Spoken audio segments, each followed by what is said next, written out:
Hi everyone, it's Mr. Bowman, and we are going to kick off Chapter 8 by reviewing a little bit of what we know about sampling distributions for sample means and sample proportions, and we're going to relate that to something called confidence intervals. So in the previous chapter, you recognized probably that the formulas for the mean and for the standard deviation of the sampling distributions were based on the population parameters, P for proportions and mu for means. Well, that's a little bit presumptuous, I guess, to assume that we would know what the population proportion is or the population mean is. So that was a little bit contrived in making that assumption. What we're going to do is we're going to use what we know about a sampling distribution and turn things around and try and use our sample statistics to estimate the corresponding population parameters. So how do we turn things around? Well, we're going to start out with an example, and what we're going to do is we're going to use that to build into a discussion about a concept called confidence intervals. So in this first example, it says, suppose we want to estimate the mean SAT math score for all 350,000 high school seniors in California. 49% of seniors in California actually take the SAT, and these are students who are planning to attend college. Who is our population, and what do we want to know about them? So as it says, we are interested in the mean SAT math score for all 350,000 high school seniors in California. So our population is all 350,000 high school seniors in California, and we are interested in estimating their average SAT score. In the next question, it says, how many students took the SAT in California? Well, 49% of 350,000 turns out to be about 171,500 students who actually took it. Part C asks, would it be appropriate to take a simple random sample of those students who took the SAT and use that result as an unbiased estimator for the mean SAT score for all high school seniors in California? Why or why not? Now, you need to think about this for a second, but think about who takes the SAT. College-bound students. Not all high school students are college-bound. So to use college-bound students who have taken the SAT as a representation for all high school students in California would be a bad idea. If we did this, it would be an example of undercoverage or selection bias. So what do we do instead? We decide to select a simple random sample of 500 seniors from the population and administer the SAT to these students. Suppose the mean score for our sample is 461. What can you conclude about this sample mean, x bar, in value in terms of the unknown population parameter?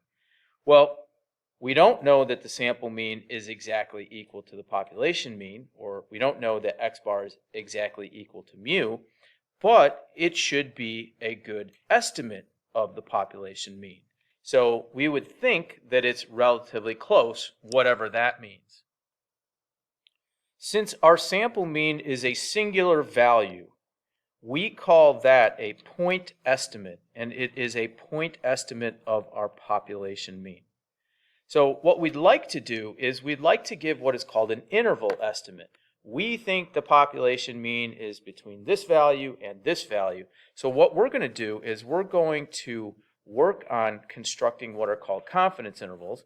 And to do that, we're going to start out by talking about what we already know about, which is the sampling distribution of sample means.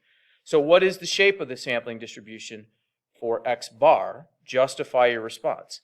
Well, we took a simple random sample of 500 seniors from the population. We don't know what the shape of the population is, but we do know that 500 is a large enough sample so that our sampling distribution of sample means all samples of size 500 from the population of all students in California, high school students in California, would be normal. because the sample size is greater than 30. What's the mean of the sampling distribution, mu x bar, equal to? Well, and justify your response. Well, it's equal to the population mean because we know that the sample mean is an unbiased estimator of the population mean. And finally, what is the formula for the standard deviation sigma x bar of the sampling distribution? Justify your response. Well, it's on your formula sheet, but you probably have this committed to memory already. It is sigma of the population divided by the square root of the sample size, and we know this because our sample size, 500, is less than 1/10 of the population size. So since we know the shape of the sampling distribution is normal, we know its mean, and we're going to assume that we know its standard deviation for now, which would require assuming that we know the population standard deviation, which is a little bit contrived, but we'll deal with that later. We can do normal calculations. So we're going to do that. Suppose that we know the standard deviation of SAT math scores for the population of all California seniors is 100. As it says, it's unlikely that we'll know this, but again, we'll deal with that later. So that would mean that our standard deviation of our sampling distribution would be 100 over the square root of 500, which turns out to be approximately 4.5. So what we're going to do is we're going to take a look at this sampling distribution and kind of label it so we can see some things here. So we know the sampling distribution is approximately normal. The mean of the population is at the center of it. And we also know that if we went one standard deviation above the mean, so mu plus sigma over the square root of n, and one standard deviation below the mean, mu minus sigma over the square root of n, that 95% of the samples in that sampling distribution would have means that fall within that interval. So here's how we're going to use that concept to our advantage. We realized that if we were to take various samples of size 500, we are probably not going to get the same sample mean all the time. We may get a sample mean of 455 or 463 and so on. But ultimately, what would happen is we would know that 95% of the sample means would fall within 2 standard deviations of the population mean. We're basically invoking the empirical rule there. So what we're going to do is we're going to draw a picture of our sampling distribution down here, and we're going to label that in that way.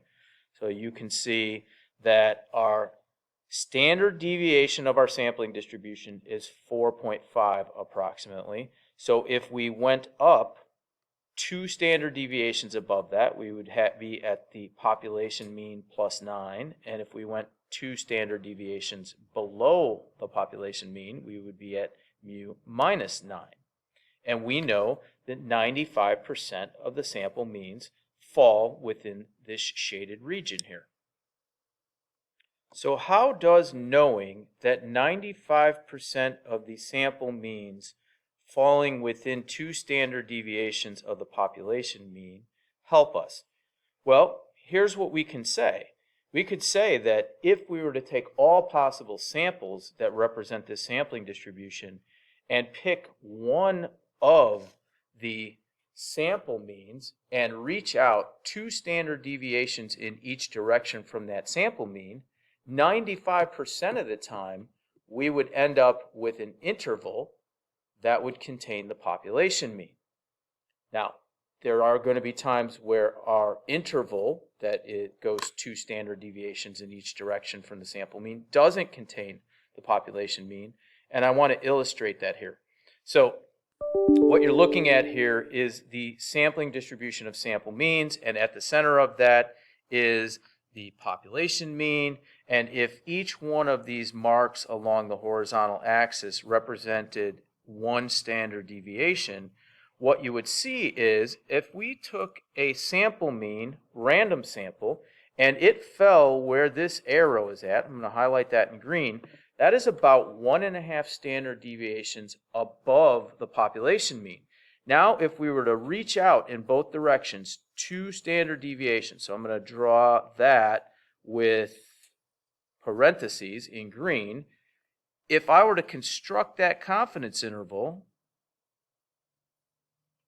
it would contain the population mean.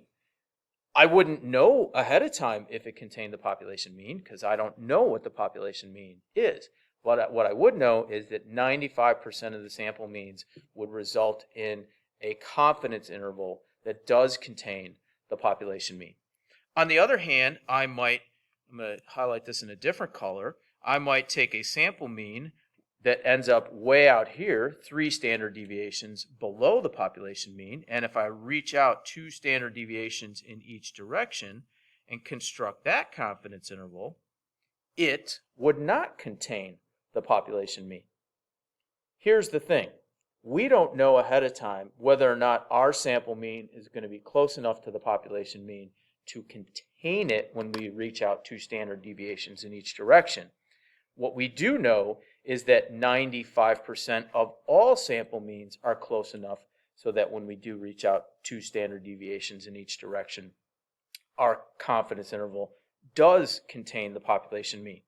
So what we could do is we can say things like, hey, if we take a random sample and reach out 2 standard deviations in each direction and construct this confidence interval, then we're 95% confident that our confidence interval contains the population mean.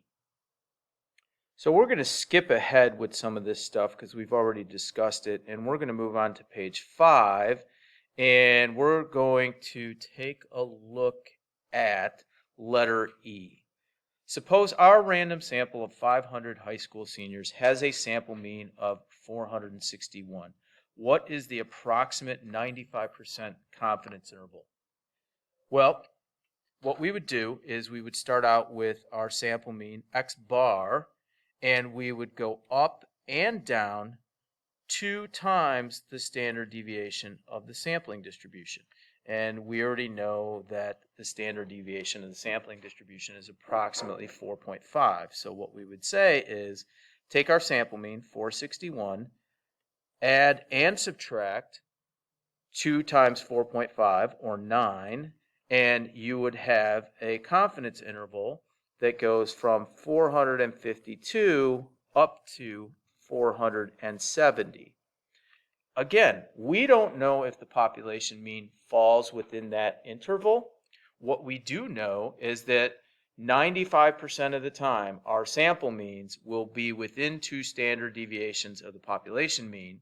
So we are 95% confident that our population mean falls within this particular confidence interval.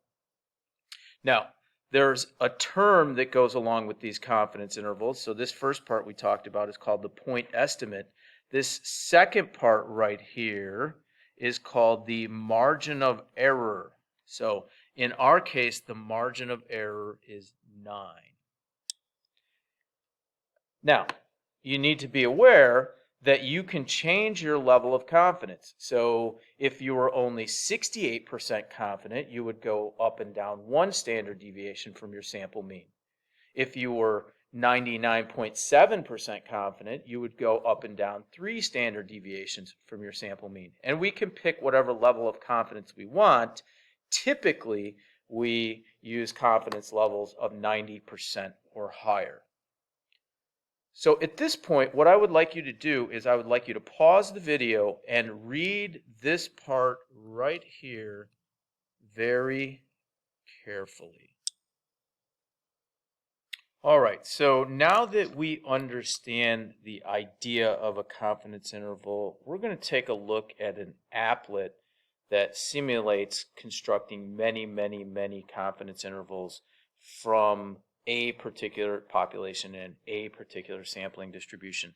So if you want to check this out on your own, you can go to the URL that's listed there, but we're basically going to do this together.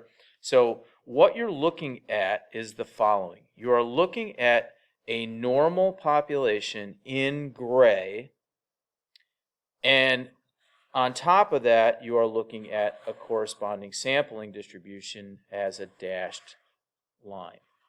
At the center of both of those would be the population mean. Why? Because the population mean falls at the center of the normal population, and the sampling distribution of sample means is an unbiased estimator of the population mean. So what we're going to do is we're going to experiment with different confidence levels, 90%, 95%, and so on, and we're going to see what happens. So we're going to adjust this confidence level down to 90%, and we are simply going to select one sample. And so what you're looking at there is each of the gold dots represents a value in the sample distribution. So as I've talked about before, at any given time, you got to be thinking about the sample distribution, which is represented by the gold dots in the dot plot below that bar, gray bar there.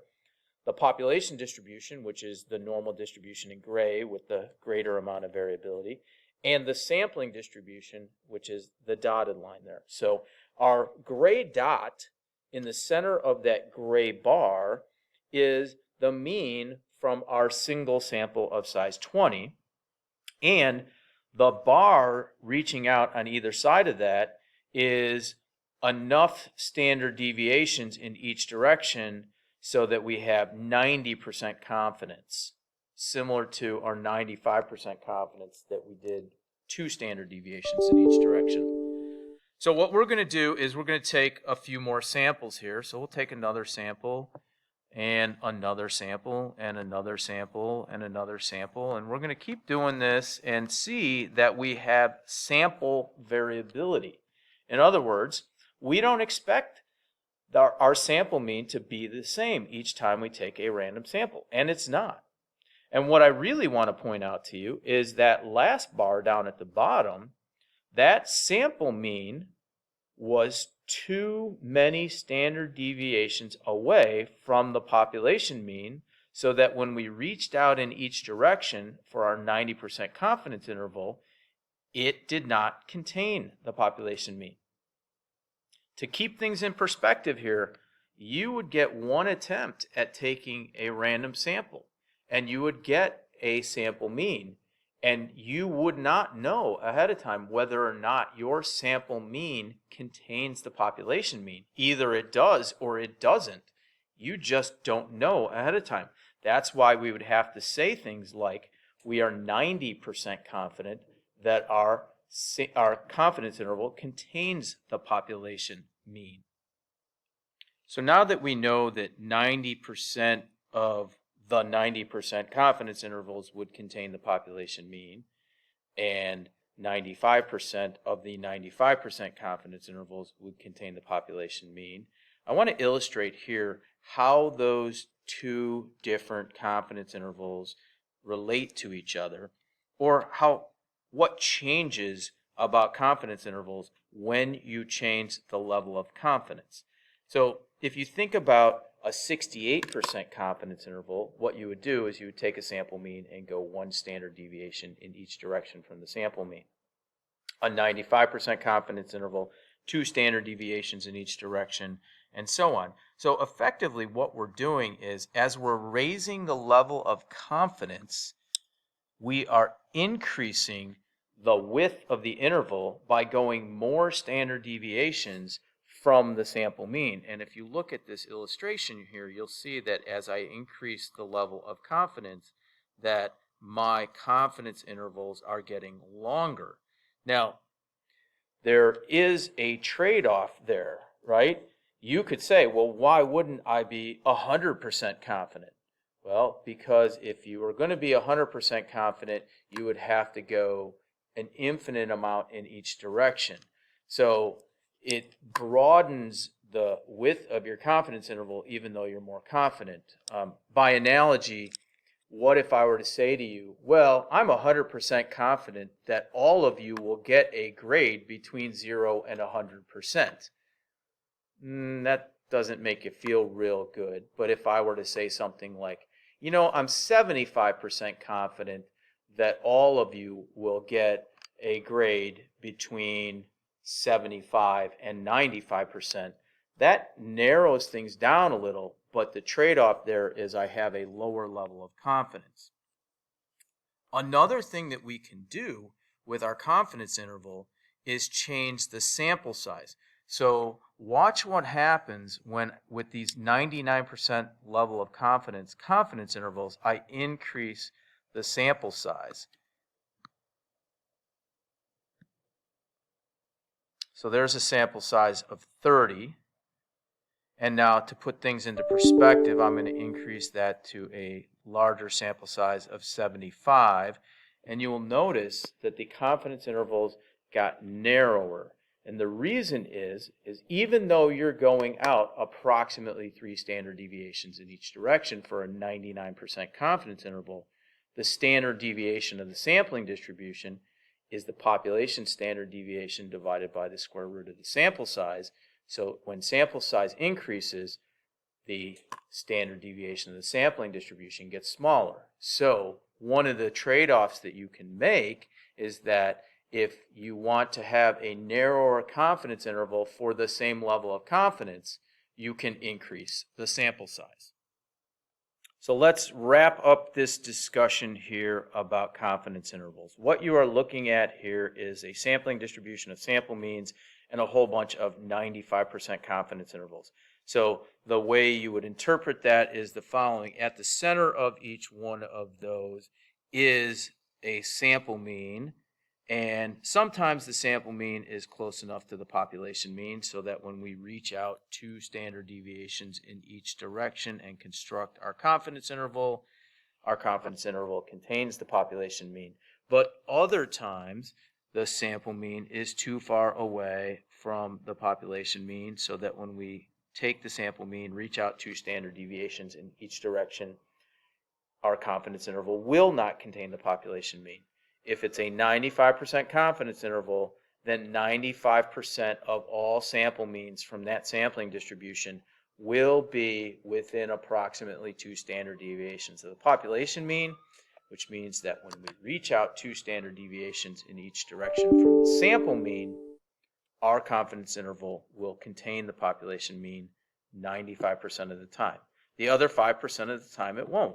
And we don't know ahead of time whether or not our confidence interval does contain the population mean or not. We may never know. So that's why we have to say things like, we are 95% confident. So a little subtlety that I want to talk about here, you will be asked from me and on the AP exam about interpreting the confidence level versus interpreting the confidence interval. And the way I like to think about this is, when you're asked to interpret the confidence level, it is in terms of all possible confidence intervals from that sampling distribution that could be constructed using that level of confidence. And if you are asked to interpret the confidence interval, it's specifically about the confidence interval you have in front of you. So if you're asked to interpret a 95% confidence level, we are going to say something like, we are in 95% of all possible samples of a given size from the population, we will get a sample statistic that will result in a confidence interval that contains the unknown population parameter. If you're asked to interpret a confidence interval, it's about the one that you have in front of you. So you would say something like, I am 95% confident that my confidence interval that goes from 462, for example, to 470 contains the population parameter. So make sure you understand the difference between those. And a final word of caution here about using the words probability or chance when interpreting a confidence interval. Unless you're really, really specific, it's very hard to do that. So my advice is, don't use the word probability or chance when interpreting a confidence interval. And here's why. Your confidence interval either does or does not contain the population parameter you are trying to estimate. So if you were going to use a probability statement with that, if your confidence interval did contain the population parameter, then you would say, I'm 100% the probability that this confidence interval contains the population mean, let's say, is 100%. If it did not, then the probability would be 0%. The thing is, you don't know ahead of time.